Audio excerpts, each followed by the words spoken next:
যারাই তখন রক্ষী বাহিনী হিসেবে কাজ করছে, এদের অনেকে কেউ কেউ মুক্তিযোদ্ধা ছিলেন, আবার কেউ কেউ মুক্তিযোদ্ধার পরিচয় দিয়েছেন, যাদের মুক্তিযুদ্ধে কোনো সংশ্লিষ্টতা পাওয়া যায় নাই।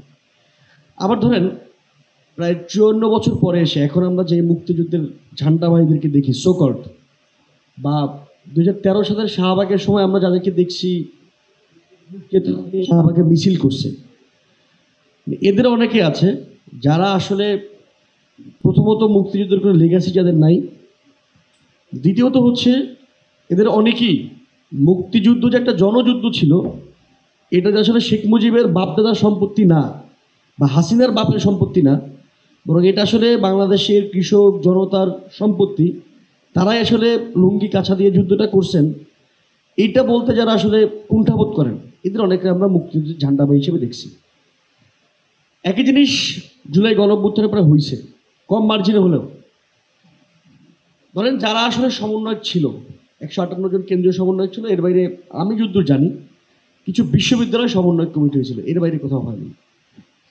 এই বিশ্ববিদ্যালয়গুলোতে যারা সমন্বয়ক কমিটিতে ছিলেন তাদের মধ্যে কেউ কেউ, কিন্তু অধিকাংশ হচ্ছে যারা কোনো রকমের কোনো সমন্বয়ক ছিলেন না, মানে আন্দোলনকে নানাভাবে নানাজন সংগঠিত করছেন। সে 168 জন পথ শিশু, যাদেরকে আমরা খুবই ডিহোমানাইজ করে টোকাই বলি, এরা শহীদ হয়েছেন। তো এদেরকে আসলে সমন্বয়টা কি করছিল? হয়তো কোনো কোনো রাজনৈতিক নেতার সেখানে ভূমিকা থাকতে পারে, কিন্তু এদের নিজেদের মধ্যে একটা কোঅর্ডিনেশন তো ছিল। তো এরা তো সেই ভাগটা চাইতে আসেনি। তো সংগঠিত নানা মানুষ নানা জায়গা থেকে করছে, যাত্রাবাড়িতে কেউ করছে, বাড্ডাতে কেউ করছে, ঢাকার বাইরে অনেকে করছে। তো আমরা দেখলাম যে সমন্বয়ক পরিচয়টা বেড়ে উঠতেছে, আসলে সমন্বয়ক নাম দিয়ে যাতা করা যাচ্ছে। আসলে যখন সরকার ব্যর্থ হয় তখন জনগণ তার প্রতিরোধ দেখায়। তো প্রতিরোধ দেখানোর সেই গণপ্রতিরোধকে আবার পরে মব বলা হয়। মানে আমি এই গণপ্রতিরোধের সঙ্গে চাঁদাবাজিকে মিলাচ্ছি না, আপনারা দয়া করে এটাকে মিস ইন্টারপ্রেট করবেন না। আমি যেটা বলতে চাইছি সেটা হচ্ছে এই চাঁদাবাজির দায় নিয়েই বলছি যে তারা এই আওয়ামী লীগের এমপিকে গ্রেফতার করলে হয়তো বা এমন ঘটনাটা ঘটতো না। দ্বিতীয়ত যে ব্যাপারটা, দেখুন, সংগঠনের জায়গা থেকে আমরা সর্বোচ্চ শক্তিশালী অবস্থান দেখানোর চেষ্টা করছি। গণমাধ্যম কর্মী গণমাধ্যম কর্মীরা অনেক পরে টের পাইছেন যে এই দুজন ব্যক্তি গণতান্ত্রিক ছাত্র সংসদে, আমাদের কেন্দ্রীয় কমিটি 211 জনের, সুতরাং ওই তালিকা ধরে বের করে এখানে মিলাইতে তাদের সময় লাগছে কিছুটা, আমি জানি। কিন্তু আমরা জানতাম, আমরা আসলে গণমাধ্যম কর্মীদের জন্য অপেক্ষা করিনি যে তারা ব্যাপারটিকে সামনে আনলে পরে আমরা এরপর বহিষ্কার করবো। আমরা আসলে এটা চাই। আমরা চাইছি গণমাধ্যম কর্মীরা জানুক কি না জানুক, আমাদের প্রতিযোগী যে আমি প্রতিপক্ষ বলছিলাম, প্রতিযোগী যে রাজনৈতিক দলগুলো আছে তারা জানুক কি না জানুক, আমরা চাঁদার বিরুদ্ধে বা চাঁদাবাজির বিরুদ্ধে যে জিরো টলারেন্স সেটা দেখাইতে চাই। একইভাবে খেয়াল করেন, গণতান্ত্রিক ছাত্র সংসদের নামে আপনি একটা অভিযোগই পাবেন পুরো গত 5 বছর হিস্ট্রি ঘাটলে। আপনি খেয়াল করুন, একটা জিনিস ছাত্র দলের নামে ঘাটলে আপনি শখানেক অভিযোগ পাবেন। মানে ছাত্র রাজনীতি সংকটে পড়ছে এই জায়গা থেকে। এবং আমি একদম শুরু করেছিলাম যেখান থেকে, যে 5 আগস্টের পরে একটা ঐক্যমতে আসা দরকার ছিল। এবং ধরেন বাংলাদেশের রাজনৈতিক দলগুলোর চলতে একটা পলিটিক্যাল ইকোনমি লাগবে। এখন সেই পলিটিক্যাল ইকোনমিক একটা জেনারেল বা একটা কমন পলিসিও দরকার ছিল। যদি এইটা নিয়ে কোনো ব্যাখ্যা প্রশাসন না দেয়, তাহলে এই ছাত্র সংগঠনগুলো থেকে লাভ কি? তাদের তো কাজ ছিল প্রশাসনের থেকে, যদি সে আসলে পুকুরে পড়েই মারা যায়, যদি সে পুকুরে পড়ে মারা যায় এবং সে যদি সাঁতার জানা থাকে তাহলে কেন মারা গেল, এই ব্যাখ্যাটা প্রশাসন থেকে দিতে হবে। যদি সে পুকুরে পড়ে না মারা যায় তাহলে কেন মারা গেল, সেই রহস্যটা উদ্ঘাটন করতে হবে। ইসলামী বিশ্ববিদ্যালয়ের কোনো ছাত্র সংগঠন এটা নিয়ে একটা কথা বলেনি, কোনো মুভমেন্ট ইসলামী বিশ্ববিদ্যালয় তৈরি হয়নি। এই ছাত্র সংগঠন থেকে তো কোনো লাভ নেই।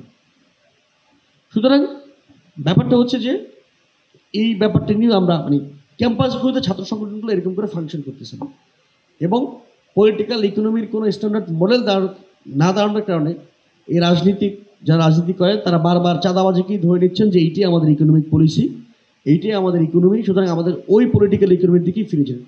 এইটা একটা মুশকিল হয়ে দাঁড়াচ্ছে। আমি কোনো রাজনৈতিক বা কোনো প্ল্যাটফর্মের নামে যাচ্ছি না, কিন্তু তাদের বিরুদ্ধেও যে চাঁদাবাজির অভিযোগ আসছে সেটাও কোনো না কোনো ফর্মে ক্ষমতার সাথে জড়িত। আমরা যদি আগামীতে রাষ্ট্র ক্ষমতায় যাই বা ক্ষমতার কাছাকাছি যাই, আমাদের বিরুদ্ধেও অভিযোগ আসতে পারে। এর মৌলিক কারণ থাকবে যে আইন শৃঙ্খলা বাহিনীর ব্যর্থতা এবং আমাদের যে রাষ্ট্র কাঠামো তার ব্যর্থতা। গত 1 বছরে বৃহত্তরভাবে আমরা যারা আন্দোলনে ভূমিকা রেখেছি, ছাত্ররা যারা আন্দোলন করেছে, তাদের ভাগ্যের কতটুকু পরিবর্তন ঘটেছে, শিক্ষা ব্যবস্থা নিয়ে কতটুকু কাজ হয়েছে, আমাদের নতুন কর্মসংস্থান সৃষ্টি নিয়ে কতটুকু কাজ হয়েছে, আমূলভাবে রাষ্ট্র সংস্কারে কতটুকু কাজ হয়েছে আমরা জানি না, কারণ সরকার আমাদের সাথে বসা, আমাদের সাথে মত বিনিময় প্রয়োজন অনুভব করেনি। যে জুলাই সনদ এবং জুলাই ঘোষণাপত্র নিয়ে কাজ হচ্ছে, আমি জানি না যে বড় আকারে ছাত্র সংগঠন বা ছাত্রদের সাথে তাদের কোনরূপ কোনো আলোচনা করছে না কিনা। যখনই আমরা দেখতে পাচ্ছি যে আপনারা কি লেজিটিমেট ভাবে রাষ্ট্র ক্ষমতায় আসীন হয়েছেন, তখন তারা বলছে ছাত্ররা তাদেরকে নিয়োগ করেছে। তাহলে ছাত্রদের প্রতিনিধিত্বশীল জায়গা থেকে তারা ছাত্রদের সাথে এই রাষ্ট্রের যে সংস্কার, রাষ্ট্র আমরা যে বাংলাদেশ 2.0-র কথা বলছি, সে জায়গায় ছাত্রদের কতটুকু ভূমিকা রাখা তারা সুযোগ রাখছে। তাদের হাত দিয়েই পুনরায় অন্য শক্তি, অন্য গোষ্ঠী শুধু হাত বদল হচ্ছে, এবং ক্যাম্পাস এবং রাষ্ট্রের যদি পরিবর্তন করতে হয়, বৃহত্তরভাবে এই রাষ্ট্রের আমূল সংস্কার ছাড়া কোনো পরিবর্তন নিশ্চিত করা সম্ভব না। এবং যে আইন শৃঙ্খলা পরিস্থিতি বাংলাদেশে রয়েছে, এর মাধ্যমে নির্বাচন কতটুকু ফলপ্রসূ হবে এবং না নির্বাচন নিয়ে যারা আমরা উচ্চাভিলাষী চিন্তা করছি, তারা কতটা রাষ্ট্রের জন্য ভূমিকা রাখতে পারবো, এটাও প্রশ্ন সাপেক্ষ। এই যে 5 আগস্ট পরবর্তী সময়ে আমাদের সংগঠন সারা বাংলাদেশে বিস্তৃত। আপনি টেকটাপ থেকে তেঁতুলিয়া, সেই সেন্ট মার্টিন দ্বীপে যদি আপনি যান, সেখানেও আপনি ইসলামী ছাত্র আন্দোলন বাংলাদেশের কমিটি পাবেন, নেতাকর্মী পাবেন। আবার একদম পঞ্চগড়ের শেষ ইউনিয়নটাতেও যদি যান, সেখানেও দেখবেন ইসলামী ছাত্র আন্দোলনের নেতাকর্মীরা, তারা শত শত ছেলে নিয়ে তারা অনুষ্ঠান করছে, প্রোগ্রাম করছে, এবং সারা বাংলাদেশের সকল উল্লেখযোগ্য ক্যাম্পাসেই আমাদের নেতৃবৃন্দ আছে, এবং ছাত্র সংসদেরও আমাদের ভালো একটা প্রস্তুতি আছে। তো আমাদের এই জায়গা থেকে আমরা যে সংগঠনটা প্র্যাকটিস করি, এখানে আমরা যে চর্চাটা করি, এইখানে আপনি দেখবেন যে 5 আগস্ট পরবর্তী সময়ে অনেক ছাত্র সংগঠন সম্পর্কে বিভিন্ন অভিযোগ এসেছে, চাঁদাবাজির, প্রশাসনে দলীয়করণের, ধর্ষণের, লুটপাটের, মানুষকে কষ্ট দেওয়ার, লুটপাট, বিভিন্ন ধরনের অভিযোগ এসেছে।